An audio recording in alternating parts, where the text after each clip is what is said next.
All right, welcome to another episode from the Chart Readers. We are doing the major market technical analysis videos, and I'm starting off with the Dow Jones, okay?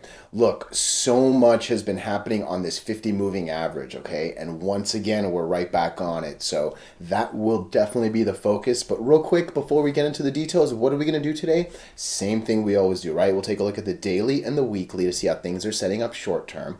We have our 5 moving averages. The horizontal support and resistance lines I do draw manually myself. And then when we're done up here, we'll use the MACD, RSI, and volume as our lower indicators. Hey, real quick, if you can please like and subscribe, it does really well with the YouTube algorithms. Even if you don't, I sincerely appreciate your time and I'm very glad you're here, okay? And then, hey, if you disagree with anything I have to say, please let me know in the comments, okay? I am not some all knowing crystal ball reader, right? Like, I'm a regular person like you, and I would much rather you tell me I'm wrong than have my money go down the toilet, right? So, two-way street here, okay? So let's get into the details. Again, this 50 has done a lot, right? It stopped this first drop and gave the 8 and the 20 a second life, really. It's bounced a couple and then again, just really done a nice little oscillation of under it, over it, and we're right back on it, right? I will say the one thing that does start making me happy is this 100 is going away from the 200. Look, the last time we made this video was roughly, I think, in this little window, okay? I don't think we'd made the recovery just yet. And look, it scared me that we might lose the 200, right? Because the Dow has just been over this thing for so long. The last thing I want to do is go under it. That would actually be horrible, right? Now that, oops, sorry to zoom in so much. Now that these two have flipped and the 100 is actually over it, look, I obviously want to keep this 50. There's no reason why I would want to lose it. But if we do, it's way more likely that we hit the 100 and bounce back up than it is that we even retest the 200, right? So it's really good that, obviously it's good that that kept going up instead of this going down. That doesn't take much technical analysis to know that. But what is good is, like I said, you had the golden cross right here where the lower one crosses over the bigger one. And again, this 100, look at the spacing between the two as well, right? This should do really well to hold it. And then if this also loses it, there should be plenty of notification before we come back down here, right? So look, first and foremost, let's do what we did right here. Let's do what we did. Like, let's bounce off this 50, right? I'm not liking this. I wish both were obviously still going up, but look, we've seen it a couple times, right? We saw it, where was it? There was one right here where it looked like it was going to go under and then decides to go back up, right? I think this is the one. It was just zoomed out differently. But yeah, hopefully it doesn't go under. That would be horrible, right? And then hopefully they both just kind of go back up after this thing bounces up here, right? But definitely not. Look, the MACD at one point was positive 700, okay? We're now down to roughly 10% of where we were. Again, right, 70 being that 10% number, but we're at just over the zero line.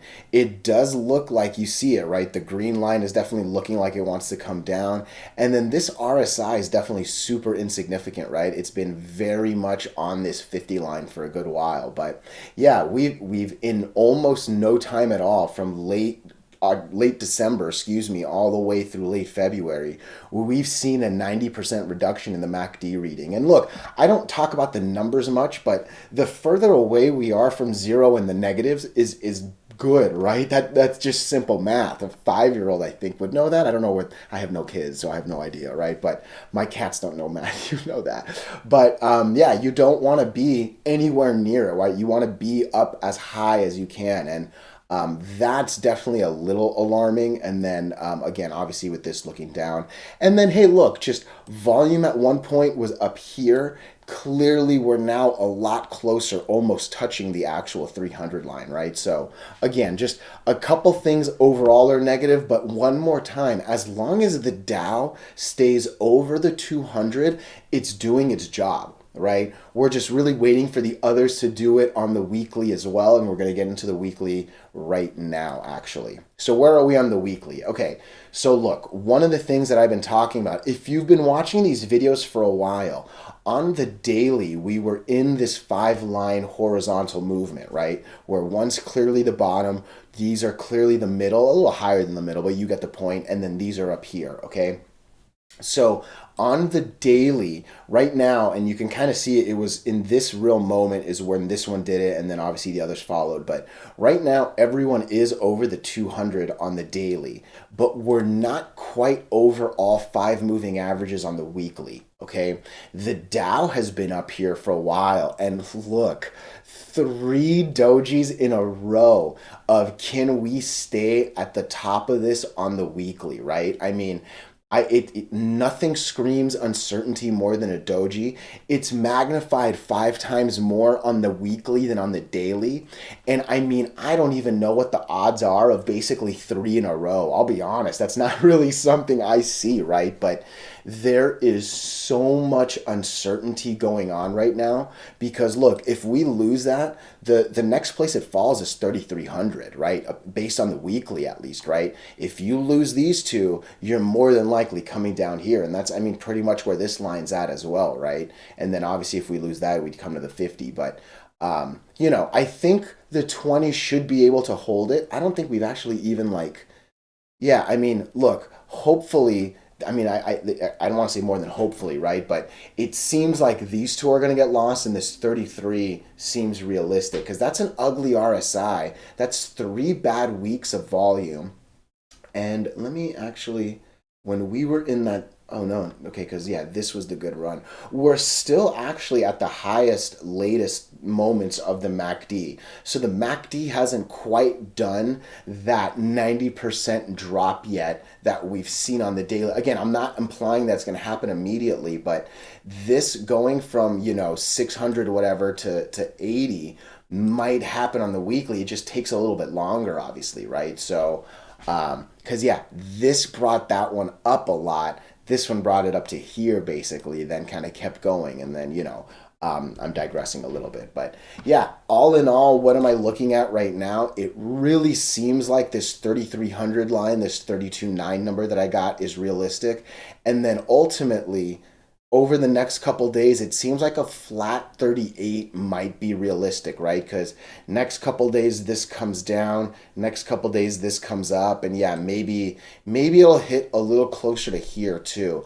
I can see 33.2 being another place that maybe the 100 comes up to and it can bounce around here because there's definitely a bit of a horizontal, right? I obviously made my line on the bottom of it, but the top of this right here, I would say roughly around there, yeah, again, 33.2 could be something that also actually roughly hits 50% of this candle too, again around 33.2. So I think that number might come into play, but yeah, overall there's good reason to not, there's not a lot of good in the Dow. Let's look at the monthly real quick before I go to the DIA ETF. Okay, so look, again, it's middle of the month at this point, right? So we're trying to break the 20 with confirmation, right? I mean, good things happen over the 2 lines, bad things happen under it. And yeah, it's good to be over one, but I mean, you've seen enough videos to where you really got to get over both, right?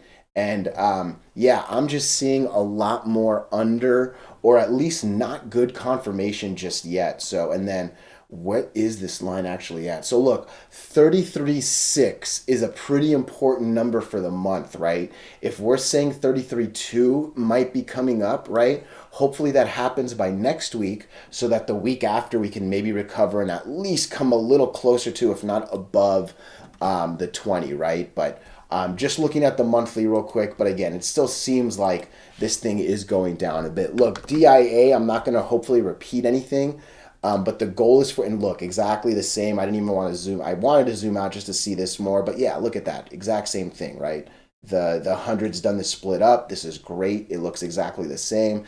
3 dojis in a row, exactly the same with that 1, 2, 3 layer, right? This thing sitting at the top for a while, right? Actually was at the top up here, lost it, and then came back. The worst thing would be, because it couldn't even go as high as it did on the first one, right? The bounce was a little lower and came down. But yeah, again, the exact same thing here. And then since I flashed it, let's just make sure. Yeah, exact same thing here. So it's good that the two of them are saying the same thing. It's just a little unfortunate that they're both kind of saying 33.2 is realistic next, right? So, hey, I hope you're learning. If you disagree, like I said, let me know. Otherwise, I sincerely appreciate your time and you being here. Thank you so much.